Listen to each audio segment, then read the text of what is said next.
অবশেষে সেই প্রতীক্ষিত ক্ষণটি এসেই গেল। ৯ বছর ধরে সম্পর্কের পর অবশেষে প্রেমিকা জর্জিনা রদ্রিগেজকে বিয়ের প্রস্তাব দিয়েছেন ক্রিস্টিয়ানো রোনালদো। গুচির এক শোরুমে যে প্রেমের গল্প শুরু হয়েছিল সেটি এখন চূড়ান্ত পরিণতির অপেক্ষায়। ২০১৬ সালে মাদ্রিদে গুচির শোরুমে প্রথম দেখা হয় রোনালদো ও জর্জিনার। সে সময় জর্জিনা ছিলেন একজন সাধারণ বিক্রয়কর্মী, কিন্তু প্রথম দেখাতেই তাদের মধ্যে গভীর ভালোবাসার জন্ম হয়।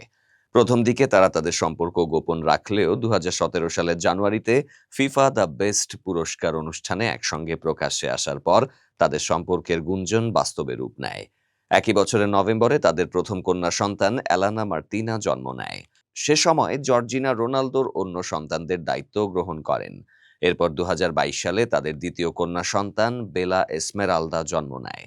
এতদিন রোনালদোর সুখ, দুঃখ, আনন্দ, বেদনার সব মুহূর্ত জর্জিনা তার পাশে থেকেছেন। ফ্যাশন ও বিনোদন জগতেও জর্জিনা নিজের একটি আলাদা জায়গা তৈরি করেছেন। তবে তাদের প্রেম পরিণয়ে রূপান্তরিত না হওয়ায় একটি আক্ষেপ থেকেই গিয়েছিল। এবার সেই আক্ষেপও ঘুচতে চলেছে। রোনালদোর বাগদত্তা হওয়ার খবরটি গতকাল জর্জিনা নিজেই তার ইনস্টাগ্রাম হ্যান্ডেলে জানিয়েছেন। একটি হাতের ওপর হীরার আংটি পরা নিজের হাতের ছবি পোস্ট করে ক্যাপশনে তিনি লিখেছেন, "হ্যাঁ, আমি রাজি, এই জীবনে এবং আমার অন্য সব জন্মেও।" ধারণা করা হচ্ছে অন্য হাতটি রোনালদোর। এই ছবিতে স্থান হিসেবে সৌদি আরবের রিয়াদ শহরকে ট্যাগ করেছেন জর্জিনা, যেখানে বর্তমানে রোনালদো আল নাসের ক্লাবের হয়ে খেলছেন। এখন সবার চোখ থাকবে রোনালদো জর্জিনার বিয়ের তারিখের দিকে। তাদের বিয়ের অনুষ্ঠানটি নিশ্চিতভাবেই একটি স্মরণীয় ঘটনা হতে চলেছে।